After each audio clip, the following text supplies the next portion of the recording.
حضرت انس بن مالک رضی اللہ تعالیٰ عنہ بیان کرتے ہیں کہ ایک یہودی عورت نبی کریم صلی اللہ علیہ وسلم کے پاس ایک زہر آلود بکری لے کر آئی۔ آپ نے اس سے کچھ گوشت تناول فرمایا، پھر اس عورت کو آپ کے پاس لایا گیا، پس آپ سے کہا گیا ہم اس کو قتل نہ کر دیں؟ آپ نے فرمایا نہیں۔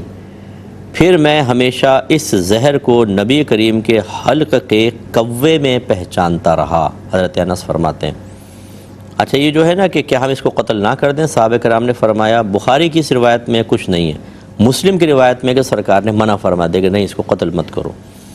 اور حضرت انس کہتے ہیں کہ پھر میں ہمیشہ اس زہر کو نبی کریم کے حلق کے کوے میں محسوس پہچانتا رہا، یعنی وہ اثر لوٹتا رہا۔ تو یہ یہودن نے گویا کہ ایک بکری آپ کو تحفتاً دی اور نبی کریم صلی اللہ علیہ وسلم نے اس کو قبول کر کے تناول فرمایا، اور وہ زہر آلودہ تھی اور وہ آپ میں اثر کر گیا، اور اس کے 3 سال تک اس کے بعد آپ 3 سال تک دنیا میں جلوہ افروز رہے، اور اس کے جو درد کی کیفیات تھی وہ آپ محسوس کرتے رہے تھے، اور پھر یہ زہر عود کرایا، اور اس کی وجہ سے بھی یعنی ایک ظاہری سبب جو ہے آپ کی وفات کا یہ بھی بنا ہے۔ یہ تمام علماء نے باتیں لکھی ہیں۔ اب چند باتیں اس میں پہلے سمجھیں، پھر ہم ساری باتوں پہ ڈسکس کرتے جائیں گے کہ یہودی عورت نے نبی کریم صلی اللہ علیہ وسلم کو ایک بکری دی۔ اس کا مطلب ہے کہ عورت کا تحفہ بھی قبول کیا جا سکتا ہے بشرطے کہ باعث فتنہ نہ ہو اور شریعت نے منع نہ کیا ہو۔ تو اجنبی عورت کا تحفہ قبول کرنا جیسے گرل فرینڈ کا کر لیا، یا محلے کی کسی عورت کا کہ جس سے خامخواہ گناہ کے دروازے کھلے، منع ہوتا ہے۔ لیکن ہمارے خاندان میں بعض اوقات ایسے ہوتی ہیں کہ بچہ بڑا ہوتا ہے، سالگرہ منا رہے ہیں، تو کچھ رشتہ دار خواتین ہوتی ہیں جو گفٹس وغیرہ لے کر آتی ہیں، تو وہ قبول کیے جا سکتے ہیں، ورنہ اجنبی عورت سے بہرحال تحفہ قبول کرنے میں تو احتیاطی کرنی چاہیے۔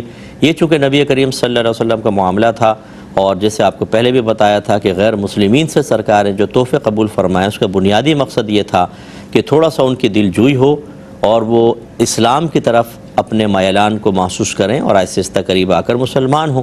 یہ صحیح مصلحت تھی۔ اب اس میں زہر ملا ہوا تھا، سرکار نے کچھ کھا لیا۔ یہ دوسری روایت میں ہے کہ سرکار نے صحابہ نے ہاتھ بڑھائے تو سرکار نے فرمایا رک جاؤ، اور فرمایا کہ یہ جو دستی میرے ہاتھ میں ہے اس نے مجھے بتایا ہے کہ اس بکری کے اندر زہر ملا ہوا ہے۔ تو صحابہ کرام رک گئے۔ حضرت ابوبکر صدیق رضی اللہ تعالیٰ عنہ نے بھی سنا، یعنی ایک روایت کے مطابق تناول فرمایا، اور آپ نے بھی، اور دونوں کو یہ پھر اس کے معاملات محسوس ہوئے۔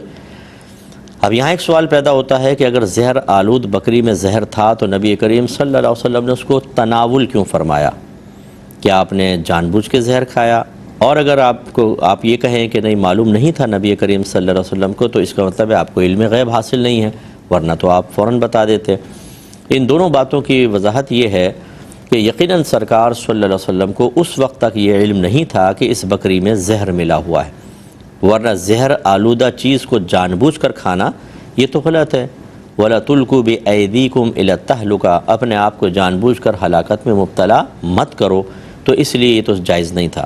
اب یہ یقیناً بات ثابت ہوئی کہ سرکار کو اس وقت تک اس کا علم نہیں تھا، تو اب اس روایت کو یہ بنیاد بنانا کہ نبی کریم صلی اللہ علیہ وسلم کو علم غیب حاصل نہیں تھا بالکل غلط ہوگا، کیونکہ یاد رکھیں کہ مسلمانوں کا دعویٰ یہ ہے کہ نبی کریم صلی اللہ علیہ وسلم کو بتدریج علم دیا گیا، آہستہ آہستہ علوم دیے گئے۔ ہو سکتا ہے کہ کوئی ایک وقت میں آپ کو ایک چیز کا علم نہیں، لیکن بعد میں اس کا علم دے دیا گیا، حتیٰ کہ وفات تک ما کانا وما یکون کی تکمیل ہو گئی۔ ما کانا جو ہوا، وما یکون اور جو ہوگا۔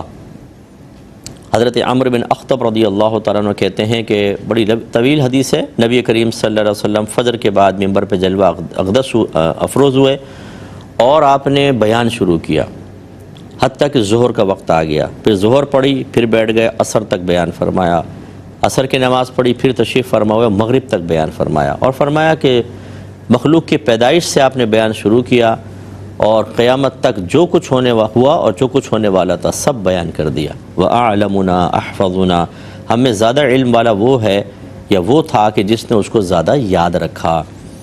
تو یہ گویا کہ نبی کریم صلی اللہ علیہ وسلم کو یہ علم دیا گیا، لیکن آہستہ آہستہ دیا گیا، تو بتدریج علم، اور اس کو ہم مقید کرتے ہیں قرآن کے نزول کے ساتھ۔ پہلی آیت نازل ہوئی تو اللہ تعالیٰ نے قرآن میں واضح فرمایا ثم انا علینا بیانہ، پھر بے شک اس قرآن کا بیان ہمارے ذمہ کرم پر ہے. یعنی اے حبیب آپ کے سامنے قرآن کا بیان ہمارے ذمہ کرم پر ہے. بیان کا مطلب کیا ہوتا ہے؟ بیان اس چیز کو کہتے ہیں جو معافی ضمیر کو ظاہر کر دے، جو ہمارے اندر چیز ہے اس کو ظاہر کر دے.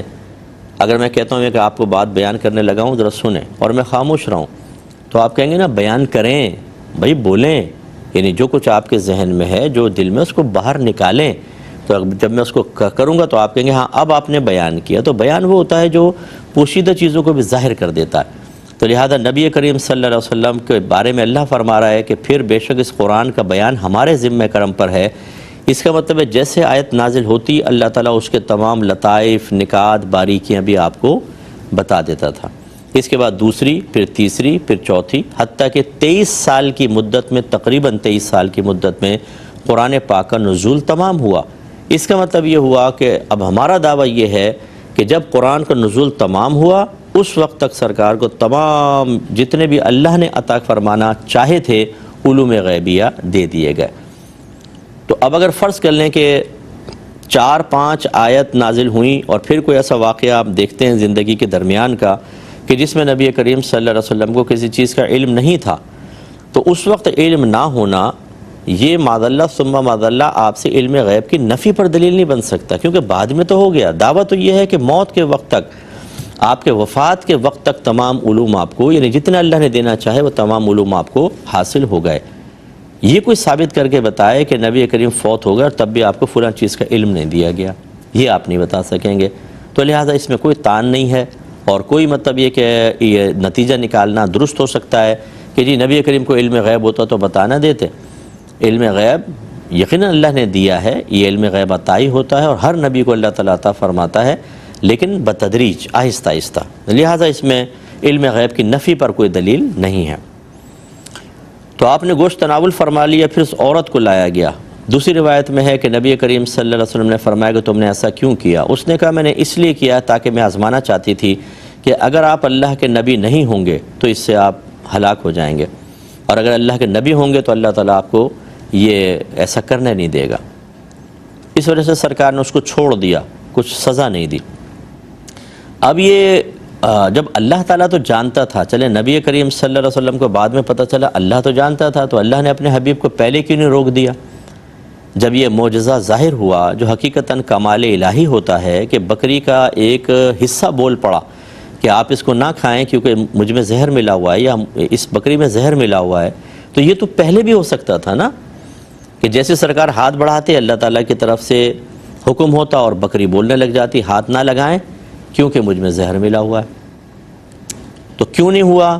اس کی وجہ بعض علماء نے یہ بیان فرمائی کہ اصل میں اللہ تبارک و تعالیٰ کی مشیت یہ تھی کہ اللہ نہیں چاہتا تھا کہ میرے حبیب کسی کافر کی تلوار سے شہید کیے جائیں، کسی کو اس انداز سے میرے محبوب پر غلبہ حاصل ہو.